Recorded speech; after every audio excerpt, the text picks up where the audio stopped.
Welcome everyone to another edition of the Classic Comic Archive, a series where I recap and review many of Marvel Comics' most seminal early issues. Our story for today is Avengers 1, cover dated September of 1963. This issue marks the first appearance of the Avengers, and was written by Stan Lee, drawn by Jack Kirby, inked by Dick Ayers, and lettered by Sam Rosen. Our issue opens up with a striking splash page, showing Loki, the Norse god of mischief, scheming on the dreaded island of Silence. He was imprisoned there, by his half-brother Thor, and is eager to get his revenge. Yet he can only get it, if Thor leaves Earth, and returns to their otherworldly home of Asgard. So he must find some way, some menace, to lure Thor back to their immortal plane. Thus through means of magical thought projection, he begins scouring the Earth for a being who can challenge Thor's might. After several hours of searching, he finds such a being in the Incredible Hulk. But the Hulk is not a menace. He truly bears no evil in his heart, yet mankind still fears him.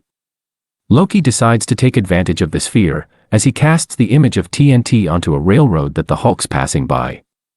Spotting it, the green Goliath instinctively rushes to snuff it out. But since it's not actually there, he only ends up crashing into and destroying the railroad. Worse yet, a train is just about to pass over its mangled tracks. Loki expects the train to simply derail and for the Hulk to be blamed, but the Jade Giant has other plans. Using his immense strength, he grabs a nearby boulder, props up the twisted tracks, and allows the train to pass safely overhead. But this does nothing to admonish the Hulk, as the conductor assumes that he was trying to crash the train. Thus as news of the incident breaks out, the Hulk is framed not as a hero, but as a rampaging monster. Soon a manhunt will be underway, and Thor will be forced to join. That's when Loki will reveal himself as the mastermind behind the plot, and goad his half-brother into returning to Asgard, where he'll be ready to exact his revenge. But let's not get ahead of ourselves, as we shift focus to Rick Jones, Hulk's only friend, and the person responsible for his creation. He's just learned of the Hulk's apparent rampage, and is torn on whether to believe it. So he assembles the Teen Brigade, a group of young radio enthusiasts. They call for the Fantastic Four, either to help prove that the Hulk's innocent, or to take him down if he's not.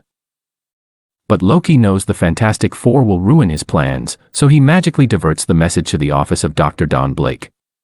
He's just a frail physician, but when he stamps his cane once on the ground, he transforms into the mighty Thor. And that's exactly what he does when he receives the Brigade's message, as he knows that anything concerning the Hulk is serious. But unbeknownst to Loki, the signals happen to be picked up by Ant-Man and the Wasp. They assume that the message was meant for them, and thus like Thor, head off for the Teen Brigade's headquarters. But yet another intercepts the message, as Iron Man, with all of his advanced communication equipment, picks it up and assumes it's for him. So he, like the rest of the heroes, goes to see what's going on with the Teen Brigade.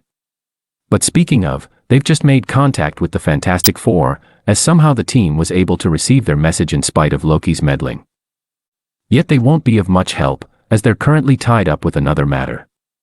But Mr. Fantastic assures the brigade that help is on the way, as according to his calculations, several others picked up the message. And of course he's right, as it's then that Thor, Iron Man, Ant-Man, and the Wasp all arrive at the brigade's headquarters. And while the teenagers are ecstatic to be meeting Earth's mightiest heroes, one watching from above isn't so pleased. It's of course Loki, as he knows the extra heroes will only complicate his plans. So he decides to act quickly, and casts an image of the Hulk running past the headquarters. Thor notices the illusion and thus heads outside to confront it, but doesn't bother telling the others. He tries to stop the Hulk with a hurl of his hammer, but the legendary weapon flies right through the image. Thor recognizes it as the work of Loki, and thus decides to pay him a punitive visit. So without saying a word, he leaves for Asgard. The remaining heroes notice that he's disappeared, but they don't think much of it, and decide to continue searching for the Hulk without him. So while they come up with a plan to find him, let's take a quick break to enjoy the circus, and especially its latest attraction, Meccano. Meccano is a massive robot with immense strength, as it's effortlessly juggling a horse, seal, and elephant all at the same time. But wait, doesn't it look a little familiar to you? Well, it should, as Meccano is of course the Hulk in disguise. Somehow he's found himself working in a traveling circus, as its management genuinely believe that he's just a really strong robot. But Hulk's actually content to live like this, as at least he's not being hunted down for merely existing. Except he still is, as one of Ant-Man's ants has just entered the circus. Apparently it's smarter than the management, as it can tell that Mechano is obviously the Hulk in disguise. So it alerts the heroes to his whereabouts, and along with an army of fellow ants, begins burrowing underneath the Hulk's feet. Thus by the time the heroes arrive on the scene, the ground beneath him caves in. For a moment he's trapped, but a simple pile of rubble is nothing for his immense strength. So he quickly muscles his way out, and spots the Ant-Man and the Wasp whizzing about. He doesn't recognize them, and assumes they're there to hurt him like everyone else. But he's not in the mood for a fight, so he opts to ignore them and just leave. Ant-Man tries to explain himself, but when the Hulk keeps on walking, he orders his ants to trap him in a steel cylinder. This is the final straw for the Hulk, as he breaks himself free, wipes off his makeup, and gets ready to squash some bugs. Ant-Man quickly comes up with a plan to stop him, but needs to lure him under the circus's trapeze net. So he orders the Wasp to pester him into position, and for a moment, she's too fast for him to catch. But the Hulk then picks up a nearby bellow, and blasts her with a torrent of dusty air. It sends her flying out of control, and right into his grasp. That's apparently Iron Man's signal to finally do something, as he bursts through a crowd of spectators, and charges at the Hulk. This not only makes him let go of the Wasp, but also flee, as he tries to leap out of the circus tent. Thus he crashes into the trapeze net that Ant-Man had positioned, but the tiny hero has underestimated the strength of the Hulk, as even its nylon netting can't hold him.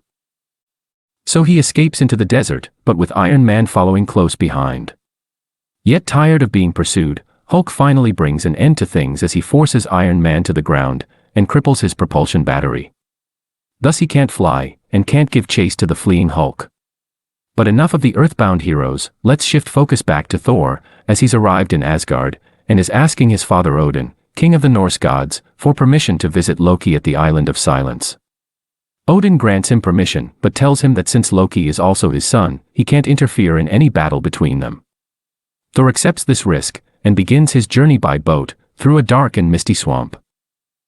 It should come as no surprise that such an ominous bog is under the sinister command of Loki, as without warning or provocation, a set of tangled roots rise out of the swamp, and quickly swarm Thor.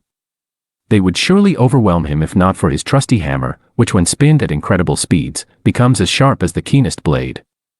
Thus he cuts his way through the twisting roots, and continues on to the Island of Silence. When he arrives there, he's met by the sudden eruption of a mighty volcano. It spews magic gas bubbles, which saps the strength of gods, and leaves them vulnerable when they inevitably explode. So Thor dives into the ocean to avoid them, and remains underwater as he swims his way to shore. So Loki, having spotted Thor's empty drifting boat, wonders if he's finally defeated his half-brother. An answer to his question emerges from the water, as Thor leaps onto shore, and then hurls his hammer at his infernal foe. But Loki's just too quick, as he magically freezes the air around him, and creates an ice shield that narrowly blocks the blow. Yet it can only take a single pound, as Thor shatters it with a second blow, and then prepares to end their battle once and for all. But just as he's about to strike, Loki reminds him of the island's namesake, as it's the home of the Silent Ones, otherwise known as the Trolls. And although they're the natural enemies of the gods, he's become their master. Thus a gangly pink hand emerges from below, and grabs Thor with an unbreakable grip. It begins dragging him into its dark abode, where he'll be forced to work in its mines for an eternity. But then, with barely a hand left on the surface, Thor stamps his hammer once on the ground, producing a blinding strike of lightning, which overwhelms the troll's sensitive eyes, and sends it back to the depths from which it came. With it out of the way, Thor turns his sights back to Loki, as he spares no expense in swinging right for the trickster's torso. Yet the swing misses, as his hammer goes right through him. No, Loki hasn't become intangible, but has tricked Thor with a mere illusion. And many more illusions does he cast, as he attempts to overwhelm Thor with 8 mirror duplicates. But the Thunder God disposes of them all, as he whirls his hammer into a propeller, and forces them off of a cliff. Thus as the duplicates fall to their doom, the real Loki desperately grabs onto a hanging tree. With his foe trapped, Thor rubs his hammer along the ground, and soaks up the island's strong flow of magnetic currents. He then uses its magnetic pull to grab Loki, and pin him to his hammer. While none of that made much sense, what matters is that Loki's been defeated, and is now glued onto Thor's hammer. So let's turn our attention back to the Hulk, as he's just leapt past a plane in his attempt to escape Iron Man. But the armored heroes made a quick repair of his propulsion system, and is back to flying. So he catches up to the plane, and learns from its pilots that the Hulk's apparently headed for Detroit.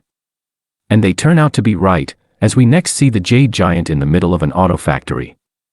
Iron Man tries to stop him with a volley of tires, but this just makes the Hulk even angrier, and finally puts him on the offensive. So he fashions a nearby machine into a makeshift catapult, and launches a massive metal rod right at Iron Man.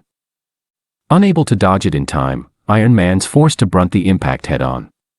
But thanks to the invincibility of his armor, he's only staggered. So he twists the now mangled rod into a steel grapple, and hurls it at the Hulk. It pins the giant against a wall, but he then heaves his weight against it, and brings it crashing down. So their endless battle continues to drag on, as Iron Man, wait, no, it finally ends, as Thor arrives with Loki, and explains that he was behind the whole thing. Understandably enraged by the ordeal, the Hulk goes to pummel Loki. But before he can lay a finger on him, the trickster god suddenly breaks free of Thor's grip, and begins glowing a bright yellow. He's made himself radioactive, and gives Hulk and Iron Man 10 seconds to leave in peace, or he'll become too volatile for them to handle.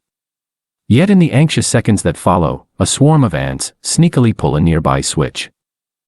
It activates a trapdoor that's under Loki's feet. Thus the villain falls into a deep chamber that turns out to be a lead-lined tank. It's where radioactive waste from atomic tests is disposed of, and there's no chance of him escaping it. Thus it's a simple matter for Thor, as he'll just wait for Loki to lose his radioactivity, which he can only sustain for a few minutes, and then pull him out and return him to Asgard. But before he leaves, Ant-Man speaks up and offers a novel idea. Why don't they work together as a team? After all, they each have a different power, and when combined, would be unbeatable. Thinking about it for a moment, they all agree to join, even the Hulk. He's just tired of being hunted and hounded, and would rather be with them than against them. So it's settled, as from this day forward, the world can always count on the mighty. Wait, they still need a name. So the Wasp, always one to relish in the dramatic, suggests calling themselves the Avengers. The rest of the team take a liking to it, and so from this day forward, the world can always count on the mighty Avengers. That concludes Avengers 1, and another episode of the Classic Comic Archive. But as always, I would like to offer a brief review of this issue. Overall, I thought that this was a solid, but underwhelming story. For a team as iconic as the Avengers, I honestly expected something with a bit more oomph. That's not to say it was a bad issue, just one that fell below my expectations, which have probably been inflated considering all the great Avengers stuff we've gotten in recent years. But in any case, let me know what you thought of this issue and the video, and feel free to suggest other classic comics for me to cover. Thanks for watching.